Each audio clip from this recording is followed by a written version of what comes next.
అపోస్తులు మరి అందరూ కూడా అగ్ని ఎప్పుడు వచ్చిందండి? మేడగంలో అగ్ని దిగి వచ్చింది. హల్లెలూయా. ఆయన వాళ్ళ ప్రిపరేషన్ ఉన్నాయి కాబట్టి అగ్ని దిగి వచ్చింది.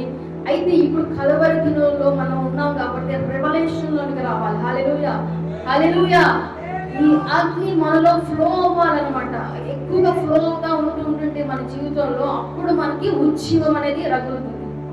హల్లెలూయా. ఆ అగ్ని లేకపోతే రెవల్యూషన్ రాదు, ఉజ్జీవం అనేది రాదు.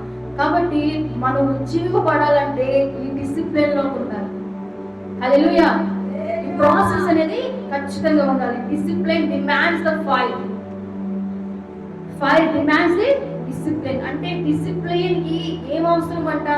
డిసిప్లిన్ ఏది కోరుకుంటుంది? ఫైర్ అంట. హల్లెలూయా. ఫైర్ ఏం కోరుకుంటుందంటే డిసిప్లిన్ కోరుకుంటుంది. నీలో అగ్ని నింపాలంటే, అగ్నితో నింపబడాలని ఆశ మనలో అందరికీ ఉంది. అది ఎప్పుడు జరుగుతుంది? డిసిప్లిన్ అంట.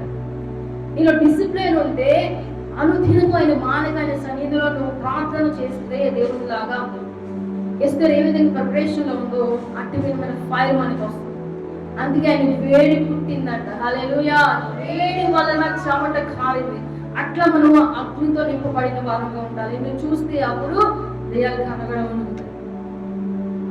హల్లెలూయా. శరీర క్రియలన్నీ కూడా ఆ అగ్నిలో చనిపోతాయి. అప్పటి వరకు నువ్వు శరీరంతో పోరాడుతూనే ఉంటావు. శరీర నియమముతోనే నువ్వు పోరాడుతూ ఉంటావు. ఎప్పుడైతే అగ్ని చేత నీ శరీరం కాల్చబడుతుందో ఆత్మ నియమంలోకి నువ్వు వెళ్తావు. హల్లెలూయా, హల్లెలూయా.